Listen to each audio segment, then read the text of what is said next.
Welcome to our weekly program, The Inside Story of Chabad in America through the Mindel Archives. A few months ago, I mentioned that the Rebbe had told me years ago that I should stay in a literature yeshiva, meaning I should teach in a literature yeshiva, and I wanted to leave to other place. The Rebbe said, "Bedavke, you should stay there." That mentioned me a few times. So till today, I am connected with these Talmidim, and they're already, some of them are Rosh Yeshivas, some of them are already the Magid, some of them married, they even have Einiklach, Baruch Hashem. And they listen to this program. So we mentioned in this program a few weeks ago that the English letters of the Rebbe expresses himself much more clear to the English letters than to the English Kurdish, than to the Hebrew. And we spoke about it already. It's already, the English letters is for the whole world. It's for frum people, not frum yet. The Rebbe answers scientists, the Rebbe answers doctors, Rosh Yeshivas, everybody in all subjects. It's unbelievable. And by the way, in Mitzvah Hashem, in 2 weeks, the sixth volume of the English letter is coming up. That's a Maimon HaMuzgir. So we had a Farbrengen with my Talmidim not long ago, and it was quite a large crowd, Baruch Hashem, and they asked me a few questions. They want to know, one of the things that they mentioned was, what is the Rebbe's shita? What is the policy of Chabad B'Negeya sitting and learning? And they mentioned the word steiging in learning. Should we steig in learning? Or we should go and rescue Jews kiruv work? What is the sheet of the Rebbe? They want to know, since the Rebbe answers all answers. So they asked me if I find a letter, what the shita of the Rebbe is. So, and since they're listening to this program, so I found a letter, and I hope they're listening now, about that answer, the answer to what they asked. Now, by the way, at that gathering, one of the Talmidim, one of the, maybe he's a Magid, says to me that he heard from his Rosh Yeshiva a story. What's the story? The story is like this, that there was two Talmidim sitting and learning Gemara, Chavrusa, and they looked out of the window and they saw that their friend had a car accident.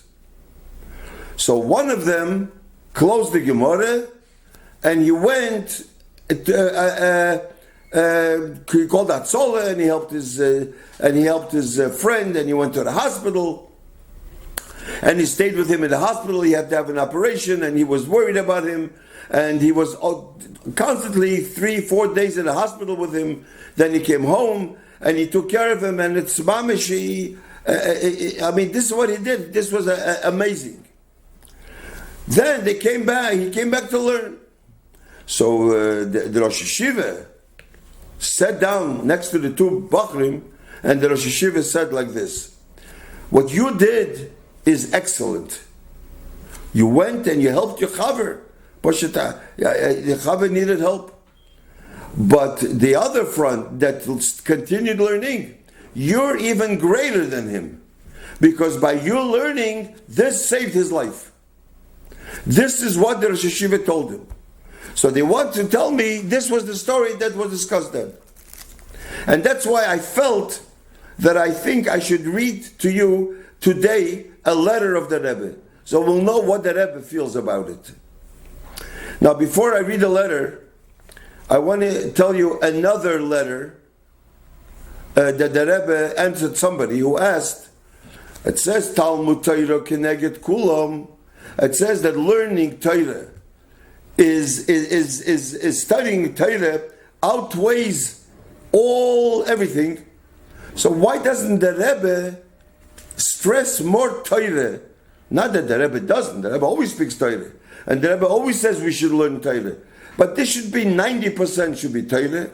or 80%, and the rest, the Mifzoim, or the other things should be. But why, if it's Talmud Torah Keneged Kulam? This was somebody asked the Rebbe in another letter, an interesting Zach. So the Rebbe answered him like this. I hope my Talmidim are listening now. You're right. Talmud Torah is Keneged Kulam. The highest thing. When is Talmud Torah Keneged Kulam? When all the things before that the Mishnah says is done properly. It says before that a person has reward. These are the things that a person has reward in this world and in the world to come. Ve'elohein, what are they? Kibud avoim, honoring your parents. That's one. When a person honors his parents properly, and as it says, Kapi desovicho vesimecho, honor the father that is within you, vesimecho, and the mother that is within you. Be a dugma chaya if you are a father, if you do this properly. Gemilos chasodim, when you do kindness properly to everybody. V'hashkamas beis hamidrosh, when you get up to shul every morning with a minyan. Shacharis and Ma'ariv and Mincha, you daven with a minyan. You never miss a minyan. You're careful with a minyan. Hachnosas orchim, when you have hachnosas orchim, guest in the house, and not to choose. Oh, I will choose this one. I like this one better, or this one not.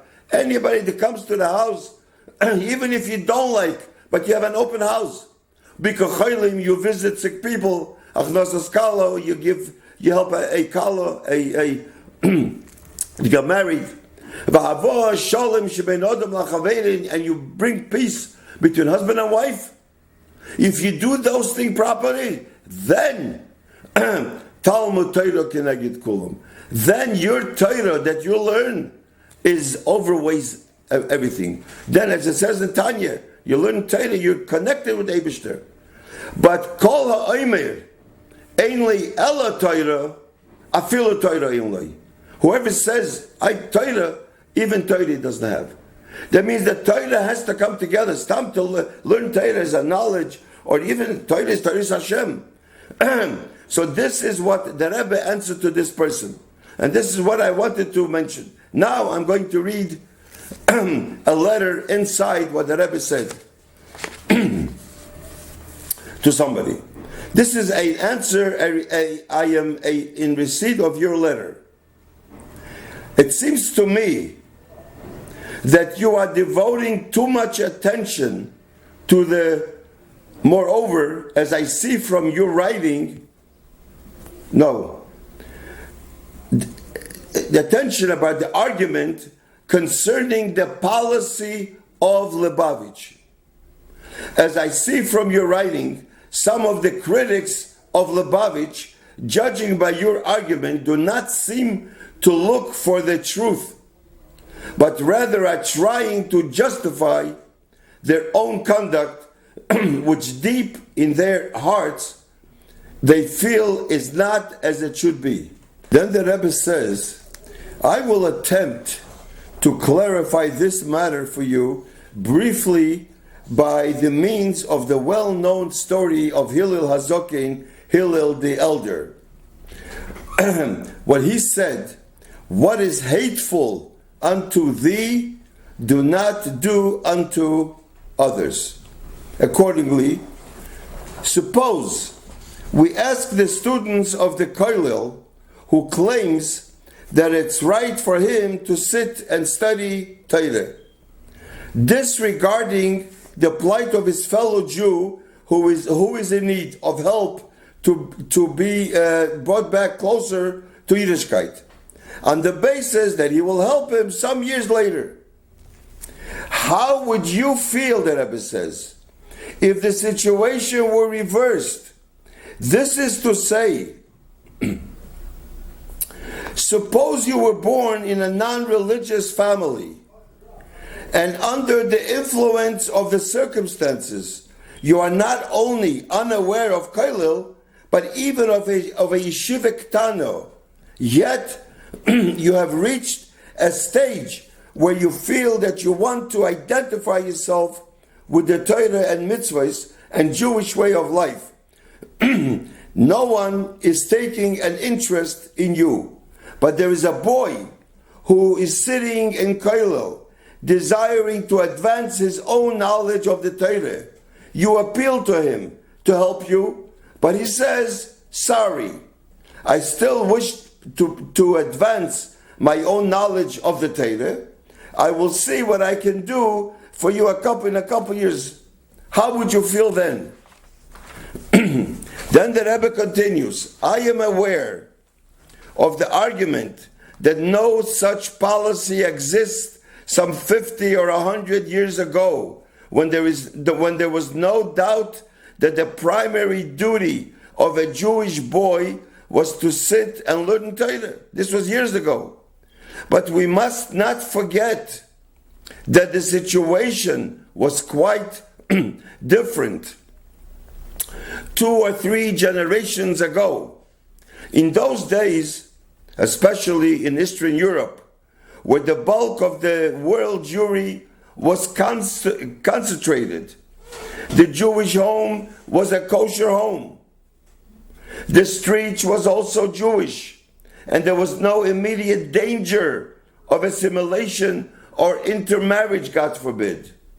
Under such circumstances, the important thing was to make a Torah scholar out of the ignorant and a greater lamdan out of a smaller lamdan. In our days, unfortunately, it is not a question of raising a level of Torah knowledge amongst Jews. It's rather a question of pikuach nefesh, actually saving Jews, that they should remain Jews in the very plain sense of the word. Obviously, pikuach nefesh takes precedence over everything else. Sometimes the Rebbe does say in letters, he tells people, yichidim, that they should continue learning. Sometimes the Rebbe says you should go to do kiruv work. But in general, the shita of the Rebbe, this is the shita.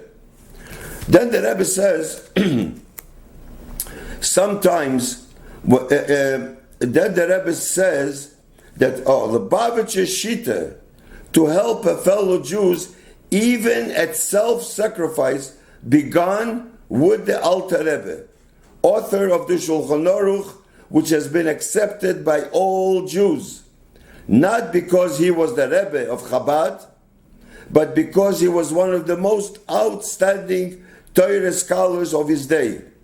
This shita has been continued from generation to generation, down to my father-in-law of saintly memory, who received smicha at the age of 17, and who was also a great Torah scholar, though he never boasted about it. He too would have preferred, under circumstances, to sit and learn Torah day and night. Yet, when a terrible crisis arose in Russia and a new regime took over power, a ruthless regime which openly declared war against religion in general and the Jewish religion in particular, and when almost everybody else fled for his life, leaving Jewish communities without spiritual guidance and support, it was my father-in-law of saintly memory who rose single-handedly to defend any and preservation of Torah and mitzvahs in Soviet Russia. And he was the only one who supported yeshivas regardless of whether they were Hasidim or non-Hasidim, and who provided facilities to teach even a child of communist parents in some remote place. And if at this time there are thousands upon thousands of Jewish Shomrei Torah and mitzvahs in Soviet Russia, it is only due to the real self-sacrifice efforts of my father-in-law, of saintly memory, and his disciples, who actually suffered persecution and torture, as is well known. And this is what the Rebbe answered him. Now, also, the Rebbe mentioned, this was in another letter, that nowadays, kosho miso ruchnius yoiser memiso gashmius. A spiritual death is worse than a physical death. Russia was a physical. Now it's a spiritual death. That was also spiritual and physical. Now it's spiritual. So when we see people that chas v'sholem, we can save them from intermarriage, or like that. So of course you have to go and save them. This is shita. Now one more paragraph, which I think is very important for the listeners to hear what the Rebbe says. Finally, one simple test as to sincerity of the critics of the Lubavitch Shita is this: are they indeed dedicated 100%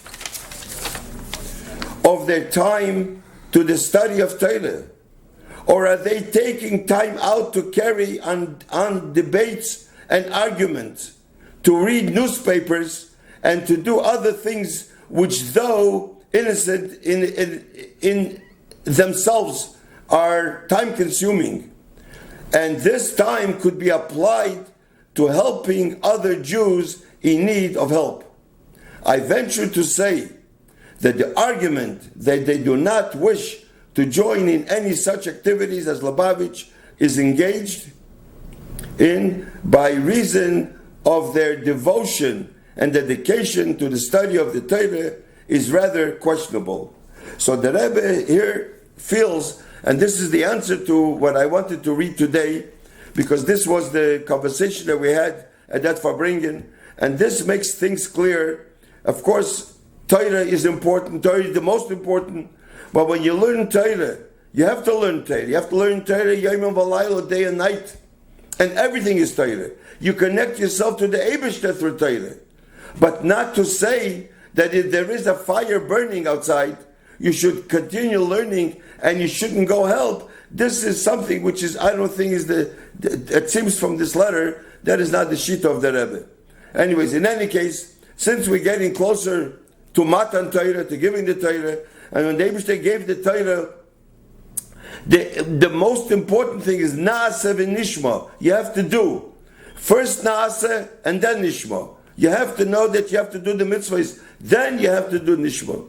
And the Rebbe is a helpful, as the Rebbe always says in a telegram before Shavuos, it should be Kabbalas HaTorah b'simcha v'pnimiyus. In Mitzvah Hashem, next week we'll continue our weekly program. Thank you.